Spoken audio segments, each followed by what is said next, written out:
seem thirsty.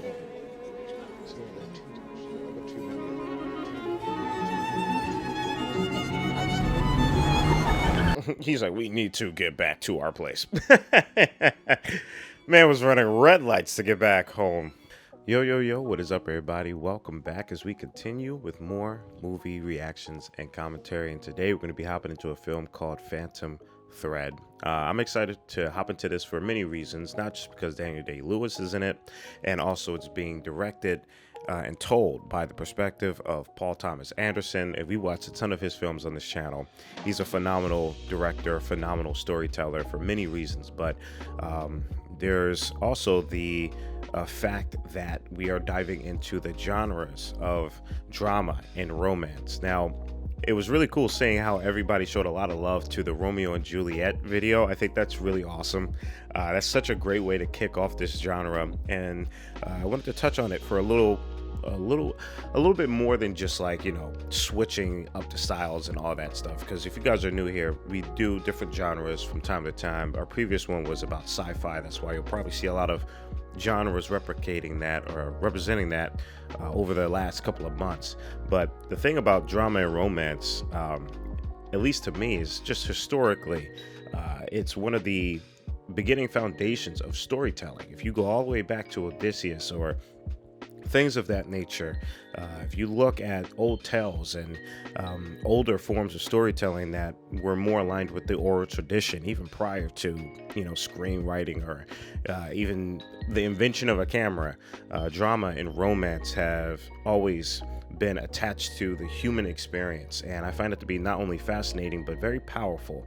And some of the films that are ironically some of my favorite films, especially that I've watched on this channel, have been generated from drama, from romance in some regard. Films like Portrait of a Lady on Fire that I watched way back on this channel, it's still one of my favorites. Another one is oh my god, like there's I'm blanking out on another one. I'm blanking out on another one, but Amadeus, I would say, is aligned with that. And Amadeus in a way where it's not necessarily just a story about love, but it's also love towards something. It doesn't have to be towards people, right? Love is this flexible thing, and romance is just as flexible. And you can really tug those genres into a lot of complexities and bend them into a lot of forms, you know, addiction, obsession, right? And Amadeus is a great example of this love for something, whether it is good or if it's bad. It's self-decaying, it's self-destructive, and I find it to be just quite tragic in the best way possible. Similar to what we watched over on Romeo and Juliet, tragedy is something that also aligns a lot with drama and romance, not just from the stories that were told by the people back then that told them and that written plays about them, but also just the human experience that doesn't get told or isn't a form of oral tradition. For example, things that I'm pretty sure every one of us individually has gone through. And I feel like that is a beautiful thing. That's such an intimate thing. That's why drama and romance is such a very, in my opinion, underrated and yet powerful genre. And it's really cool to be able to see what PTA, Paul Thomas Anderson, and obviously Daniel Day-Lewis pulls off in this film. So I'm really excited about that. If you guys are noticing, quite a different background. I'm not in my usual setup. I'm actually over in Japan right now, so kind of like fitting the aesthetic right now. So if there's any difference within the audios, or if there's any, you know, I guess hiccups that come from just me being overseas, then just know that that's definitely it. I feel a lot better, by the way. Thank you for those who were, you know, definitely checking in and making sure that I was okay. I really do appreciate that. It was really fun just, you know, getting involved and getting into the commentary despite being a little under the weather. I just feel like I'm a little bit more unhinged. So yeah, I'm really excited to jump into this and see what Phantom Thread is all about. If you guys want to be able to be a part of the films that we are watching here, I notice a lot of comments are really saying that they appreciate that this channel is able to look at films that just aren't being appreciated or not being reacted or commentated on. And I just want to say that I'm happy that a lot of you guys can find a place here. I'm happy that a lot of you guys can share the same amount of love and passion that I have for storytelling and for just educating not only myself, but hopefully giving value to other people, whether it is that you are inspired to be a filmmaker or you are just a fan or are very passionate within storytelling and you want to learn more, or maybe you just are, finding entertainment from me just geeking out on some of these things. Whichever it is, I'm very grateful for, and I'm excited to jump into more of these films. So again, if you want to be a part of that, definitely check out the Patreon.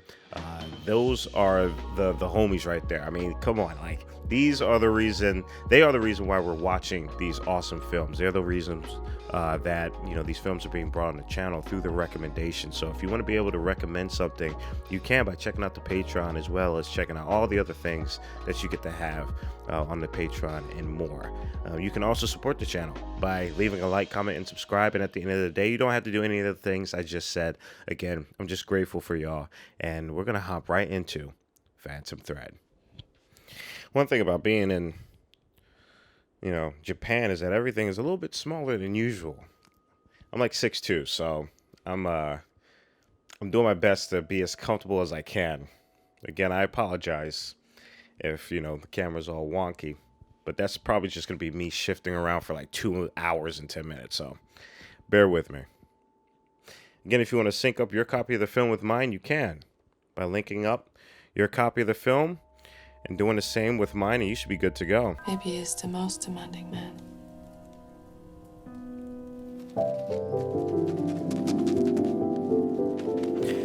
I'm going in completely blind. I have no idea what this film is about. This is actually the first time I've heard of this film.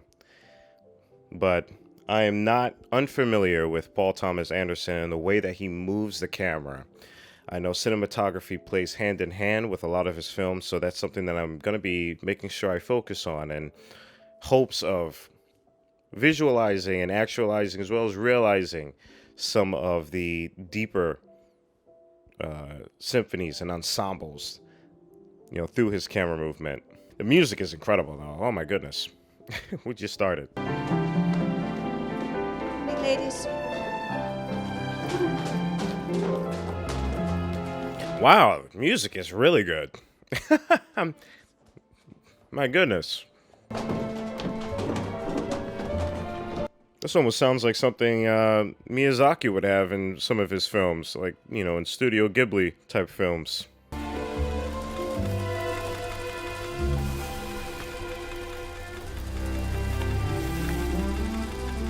I promise I'm gonna let this film rock, and let it flow. I'm just getting my thoughts, my impulsive thoughts out the way first as the movie is starting. But man, I love how intimate Paul Thomas Anderson is able to bring us into someone's life. He does this with all of his films. But man, it really is something. And intimacy is the only word that brings itself into my mind. And I can't take up space with a confrontation. I simply don't have time for confrontations. Oh yeah. I'm sensing Amadeus all over this. We were just talking about this in the intro. This is love in a form of obsession. I can already feel that.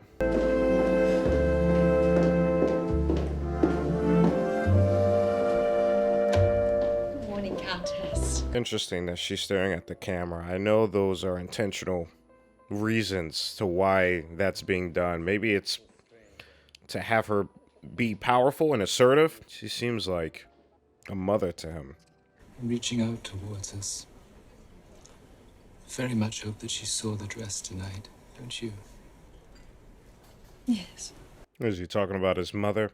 I'm going to assume he's talking about his mother.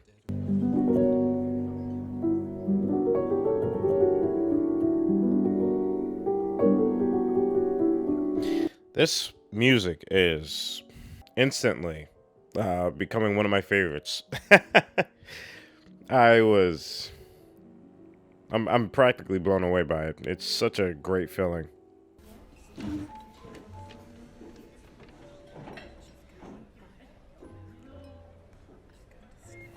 Another thing I really want to mention is how good the sound design is in this film.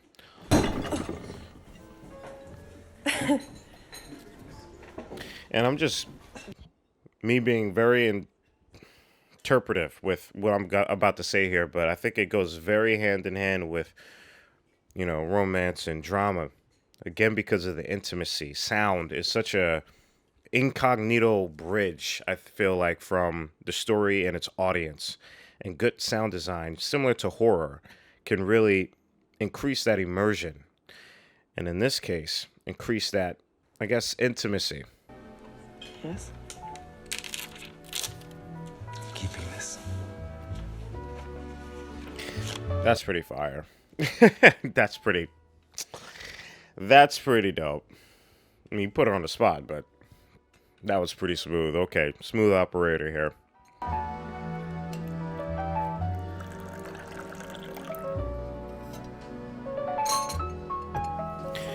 So already I can see the connection between love over the craft and maybe finding love. I feel like this film is going to be a tug of war of that, or at least the showcasing of that. Again, similar to Amadeus.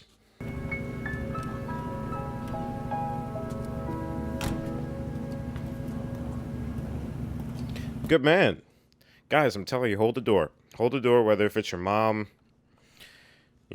any women your girlfriend, your wife, your daughter, why not? I made this dress for her when I was 16 years old. Beautiful. It was for her second husband for the wedding. Yeah, made that at 16?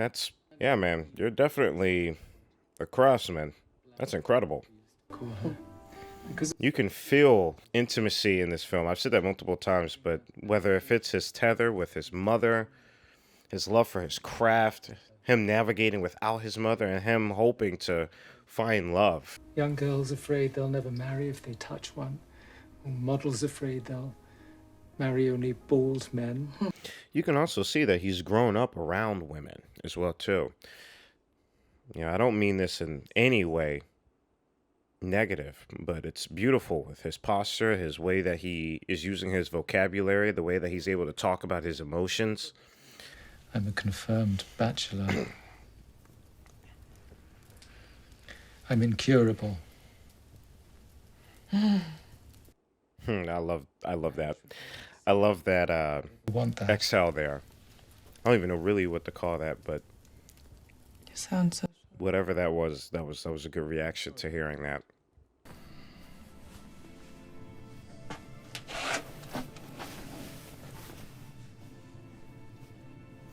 It's incredible how many emotions Daniel is able to really showcase through his eyes. At the beginning of the film, where he's almost annoyed with the girl that he is with, you can see that he is rather more focused in his craft, to the innocence when he is trying to look for love and when he's with somebody that he finds that intimacy with. And then back to the surgical analysis that he's able to tap into when he is within his craft. And all of it is very subtle. I think it highlights the deeper tug of war that's within this character here. It showcases the complexity of the nuance of those emotions and how ambiguous they can be. I feel like I'm using a lot of big vocabulary words because of the music.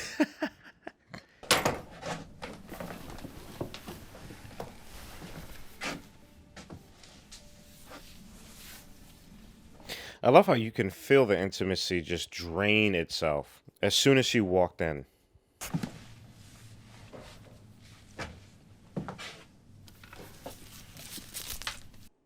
And I feel like our main character can't really feel that. But his, love interest, Alma, definitely can. Because she clearly is, trying to showcase her love to him. But it's hard to do so with so many edges, right? Not only just because of, her, but because of, again, the surgicalness. turns from intimacy to like almost being observed on like a table. My arms too strong.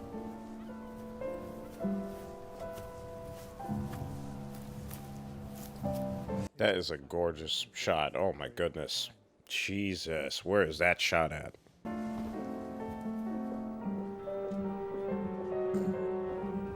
But in his work, I become perfect. I also got to commend that this is a story about lovers who are just a little bit more older in their age.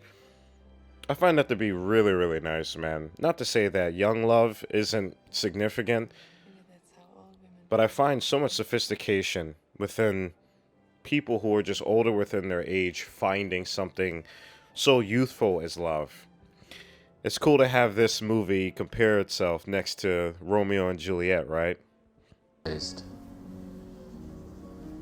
Maybe I like my own taste. Yes, just enough to get you into trouble. I love that she is not being, you know, pushed over. I love that she claps back at him. I think that's really great, and probably, you know, the difference between all the other women he's been with. You seem thirsty.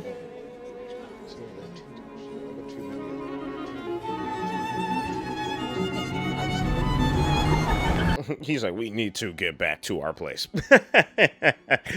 Man was running red lights to get back home. Morning, Cyril.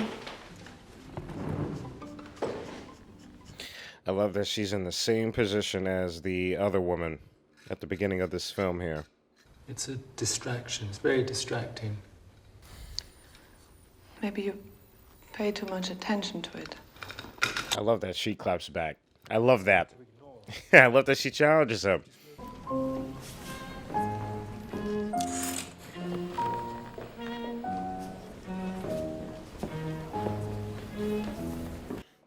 I love that shot where, you know, it's almost as if he's looking through the glass right there. I mean, obviously he's looking through the, I forgot what it's called, the door hole, I'm going to call it. But it almost, in a way, if I were to interpret that, seem as though he's still seeing it. He's not feeling it. He's not being present with it. Though he is. There are moments, but it still seems as though, you know, the intimacy within his eyes, you know, the closeness, the detail of that macro shot, you know, it's still looking through something rather than himself being there. That's just an interpretation, though. Open. How long will these episodes last? Only a few days and then he's well again. Oh, man, I wonder if there's something up with them right now. They are flipping in and out of timelines.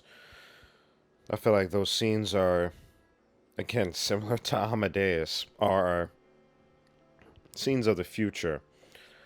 Scenes that we haven't gotten to yet, but we can definitely sense that there's a decay of some kind. I think the fact that she's still there is beautiful in itself, you know? The poison ones have gills. Look at the book in the kitchen. Oh God, I hope she didn't accidentally poison him. Oh my God. This is why I don't mess with mushrooms, man. Are you kidding me? What is that called? Bushcraft?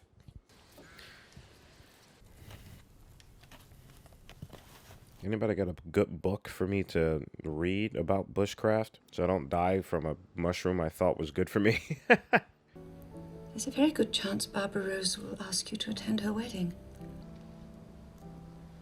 What do you want me to do with that?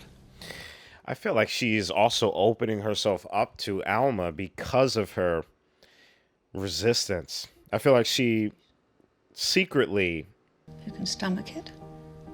admires her and the love that is possible or could have been possible with her. Cyril.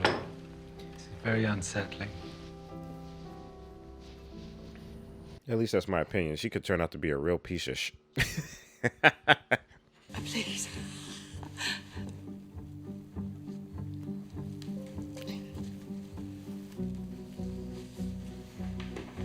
That was low-key very good acting right there. That was very good. Will you come? Just instant. That's real. I know I don't personally feel that, but I know just being a photographer, especially, doing weddings or just portrait works that I've done, whether it's my concept or theirs, this is real. She doesn't deserve it. Mm. It's your work. Yeah, I feel that. I feel that. I completely get that. And I think that is so awesome that she feels that anger. You know how many people can't relate to that or couldn't understand it? I feel that. Mrs. Rose decides to do with her life. That she can no longer behave like this and be dressed by the House of Woodcock. I love that. That was an awesome scene. Yeah, that's so cool. Yeah, that's definitely a kiss-worthy scene right there. To have a ride or die like that, absolutely. I love her.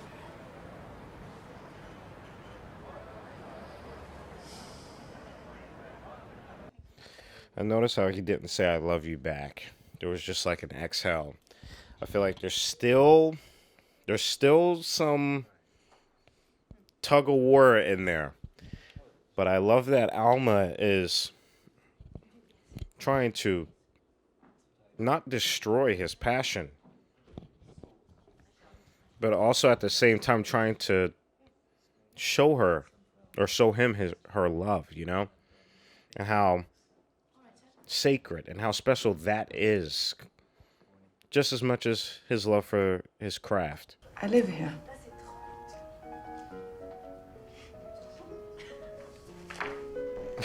She's like, next time you shake my hand. Leave. This afternoon. I've made us dinner. I love that this lighting is overcasting the shadows. It's hard lighting. It makes those edges just come off as like daggers during a very intimate moment, a very soft moment.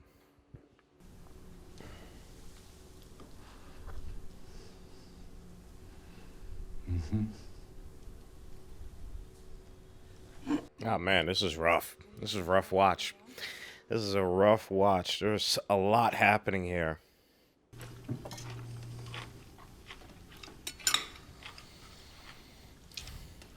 Do you like it? As difficult as this is, I'm sure for Alma and her emotions, I do find it, again, still commendable that she wants to figure out and find out how she can love him in her own way. There are always people around. And if not, then there's something between us. Something between us? Yes. What? Some... He's talking about the dress, talking about When did this his love for his craft. make you behave like this? She wants to be first. She has every right to feel that way too. My house? Of course, it's your Or house. did somebody drop me on foreign soil behind enemy lines? You I'm brought surrounded me on here. all sides. Man, It's you who brought me here. When the hell did this happen? you can see that she is pleading with him, and there's this fearfulness with him. Show me your gun. Stop playing this game. I'm not I'm playing not. a game. This scene is crazy. I love it. This is heavy. Why don't you just fuck off to back where you came from?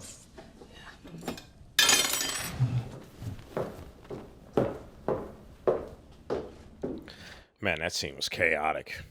God damn. Wow. And then the soundtrack that came in is just haunting. It's like being in a tunnel.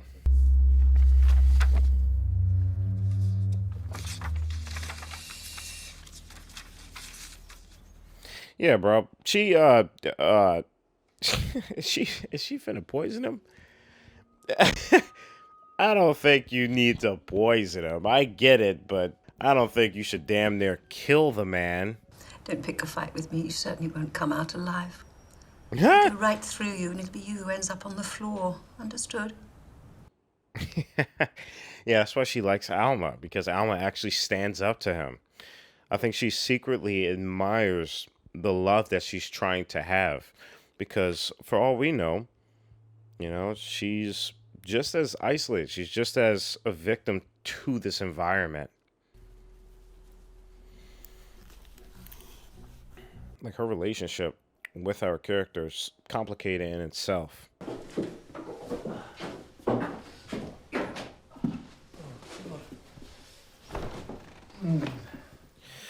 You know, so this is interesting. I have a lot of thoughts of this because what she did was not okay, but similar to how he isn't putting her first, he's not putting himself first, as we are seeing.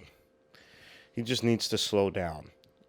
Do I agree with her methods? Absolutely not. I think that's pretty chaotic. But as long as he doesn't die from this, I think it could be transformative.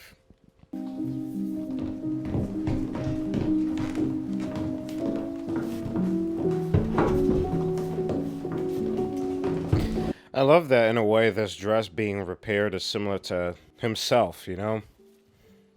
Again, that's an interpretive take, but just seeing how their story and again, how intimate it is. That's kind of the take that I'm getting from this.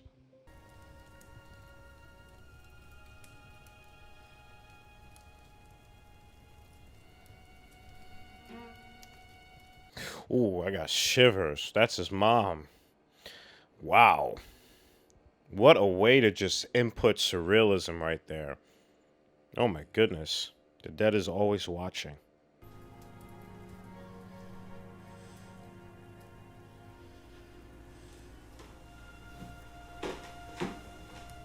Wow. That was an amazing sequence. Oh my god.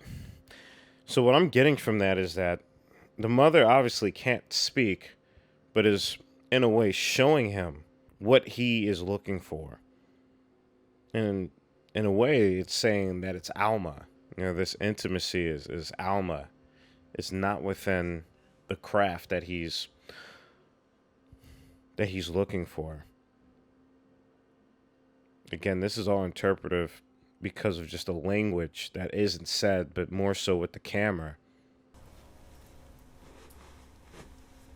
And also through the subtle acting of, you know, his face almost softening, almost to realization. That's really powerful, man. That's really good.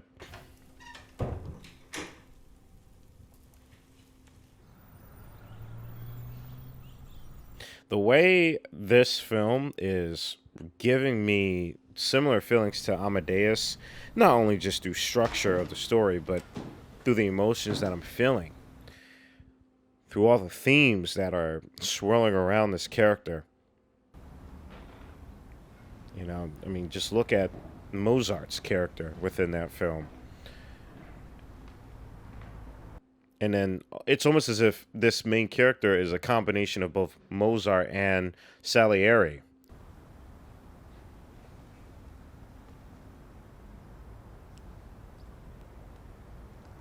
And I love that not only is he healed, but the dress is finished as well, too.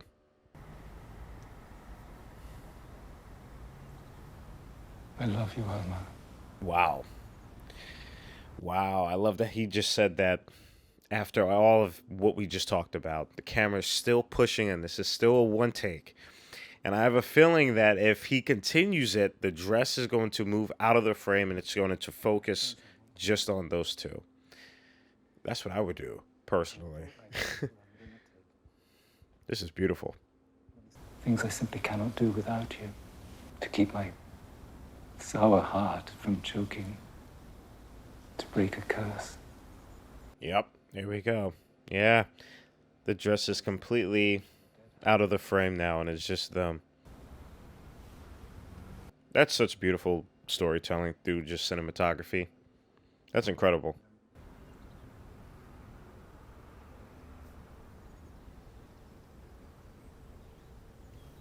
Will you marry me? And he proposed. Holy crap. Yeah, this scene right here is probably the most important scene in this entire film. What the heck? After all, it is each other you are marrying and not me. Reynolds, I call upon these persons here present. This might actually be my favorite PTA film so far from him.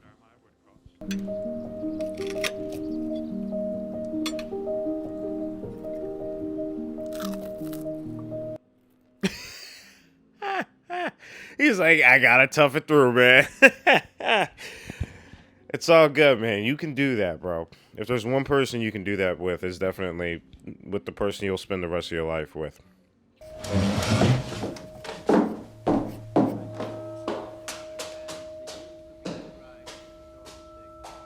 You better watch out, man. She's gonna poison you again. She's gonna poison you again, man. Don't eat any mushrooms.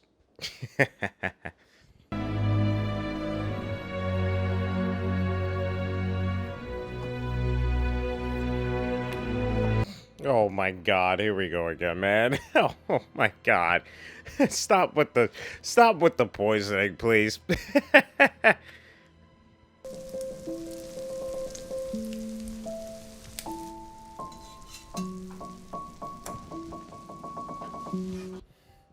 I'd be like, I'm not hungry.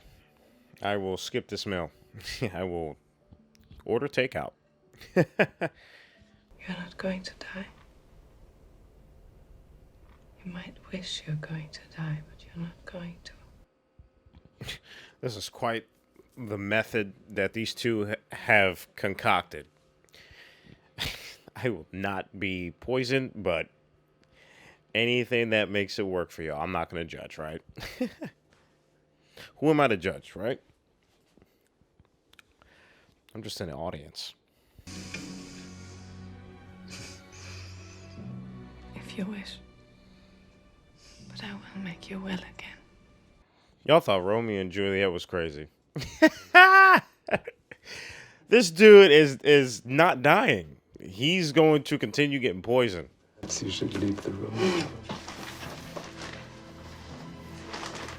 Close the door behind you. Yes. At least Romeo and Juliet died.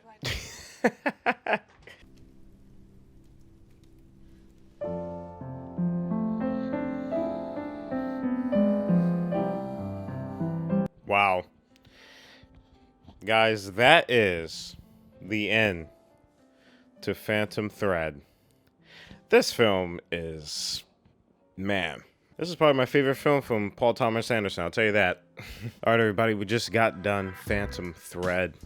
There's a lot to digest with this, but the film that automatically pops up into my head that reminds me of this is Amadeus. Oh my goodness. That kind of rhymed. But Amadeus, if you guys didn't know, I feel like I've said this multiple times, but Amadeus is definitely top tier film that I've watched on this channel for many of the same reasons that this film,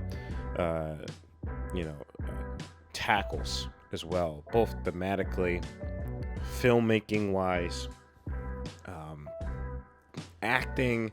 I mean, just all realms of filmmaking and storytelling. And again, just embodying drama and romance and telling a story of the conflict and the tragedy that comes in between that. I love that this film doesn't give us a bow at the end of it. You know, it gives us almost like a blueprint. And it's something to sit and think about, digest as well too. And there's just so much to break down. First, I want to talk about just the cinematography. The cinematography being so well choreographed with the emotions of this film, the soundtrack, as well being so layered and so beautiful when things began to mature, and got out of the, I don't want to call it the lovey-dovey stage, but more so just more realistic. It began to embody something that was almost haunting and beautiful. It was hauntingly beautiful.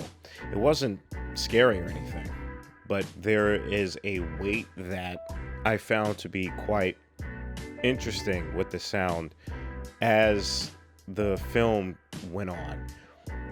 To go back to the cinematography as well too, because PTA, he does this a lot in a lot of his films, but this definitely I feel like is my favorite film from his because of just how it embodies that of just storytelling without saying anything. That scene where he proposes after going through everything, right? I'm not going to do a whole synopsis, but if you guys watch this with me, then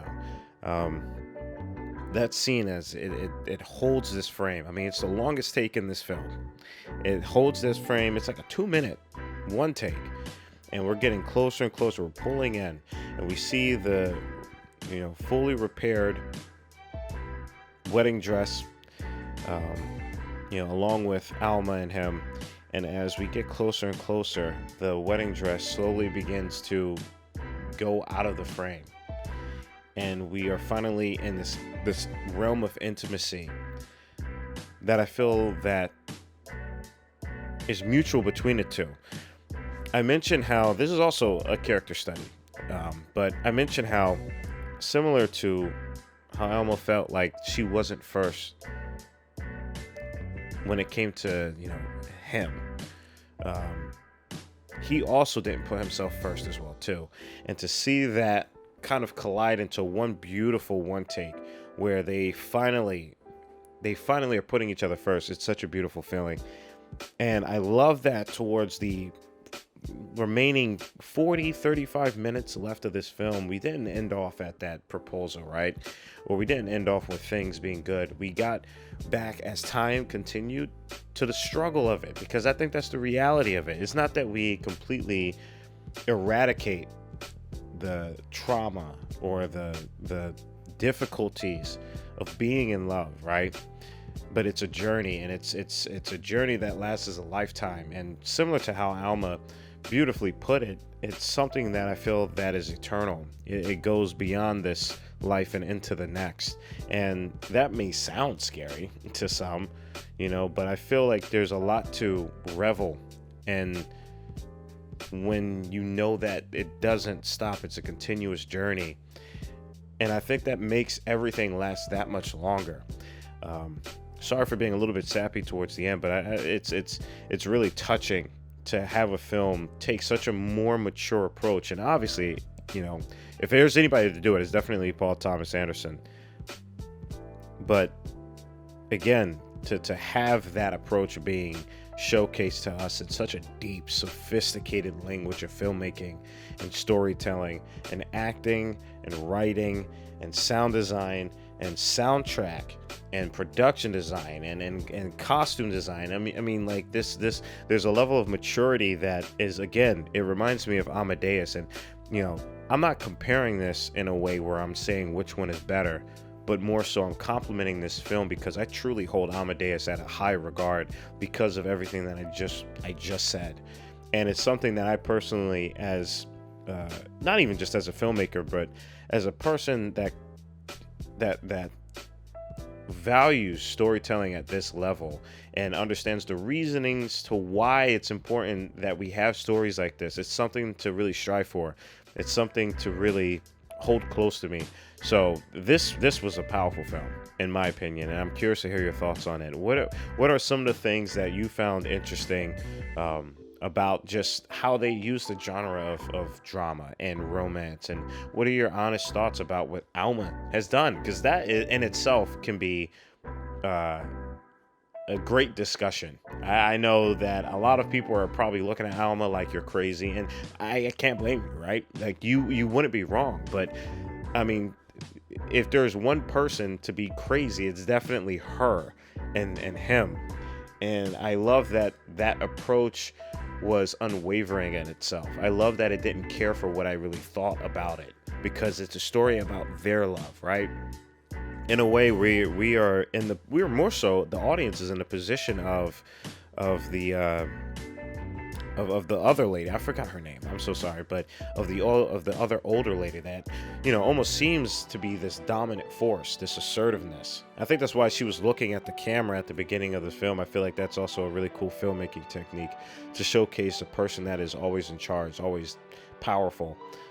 They look straight into the camera, and it was really great to see even her character open up and begin to accept Alma's way of loving and his way of loving, and to be there and to just appreciate and to let them be them in a way. Again, you may disagree, and you are totally right with that. You know, there's no right or wrong with it, and I think that's why the discussion is really incredible. And I think that's why it makes this film great. You know, there isn't a right or wrong. There's just, you're seeing, you know, and you're feeling, and you're watching the story play out. And now you get to ponder about what happens after. And I feel like that's just such a beautiful thing.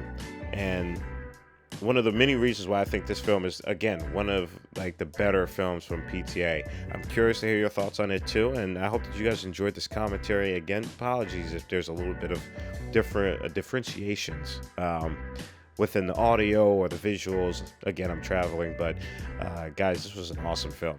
Let me know your thoughts down below in the comment section. And as always, stay healthy and stay hydrated, because we are just getting started. Purple jacket, pocket full of weed. Everything that I should ever need. Grab some matches cause they give them free. Just like my time. Hair pulled back in the backseat.